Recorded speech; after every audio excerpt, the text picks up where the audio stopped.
first thing we need to understand about English sentences is what a verb is and what a verb isn't. That is, we have to be able to identify the verb in the sentence, otherwise we can't really talk about anything else that's going on in the sentence. So if I were to present you with a sentence like this, thinking about the contested election, Sandor felt a sense of growing dread.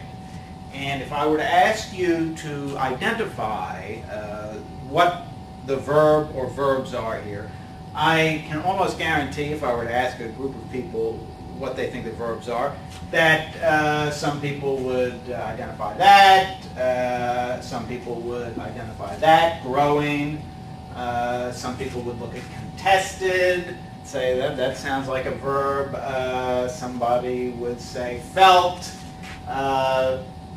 some people might say sense, I sense a problem, that sounds like a verb. Okay, now one of the reasons, because there's a lot of errors here if people did identify those things as verbs. In fact, I'll give it away right now. There's only one verb here, and it is felt. Felt is a verb, and nothing else in this sentence is a verb. Now, one cause for confusion is, I think that the most common definition people have of verb is that it's an action word. And people would look at, say, contested and say, well, there's a lot of action there. Contested, I can see that there's some action there. Feeling, felt, well, that's some action, but actually contested seems to have more action than felt. I mean, felt, that's kind of, how much action is there? Well, this is just not a very good definition of verb. It's an action word. It would make a lot more sense to say a verb is something with a subject. And that's the main point I want to make, that verbs have subjects. Subjects are what make them verbs. There are no verbs without subjects. There are no subjects without verbs.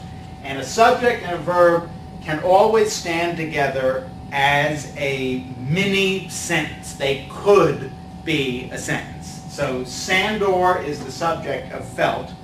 Who did the feeling? Sandor did the feeling. Sandor felt. Now there are no other subject-verb combinations in this sentence. Well, you might say, well, thinking. Thinking. Who's doing the thinking? Sandor's doing the thinking. Isn't that a subject-verb combination? But you can't say Sandor thinking.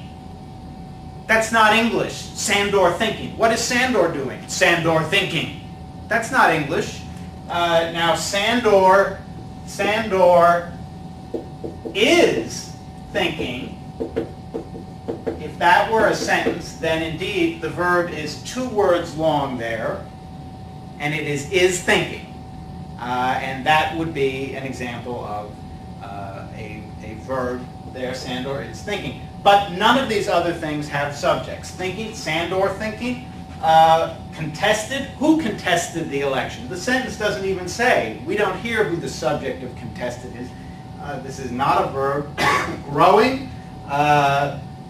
Again, what is growing? Sandor growing? Dread growing? Dread growing. This is, again, it's not English. So, keep in mind that a verb is something with a subject. That is what makes it a verb. And this is why, basically, except for commands, the shortest sentences in English are 2 words long. And the 2 words are a subject and a verb. For example, Sandor wept. That is about as short a sentence as you can have. The subject and the verb. Verbs have subjects. That's what makes them verbs.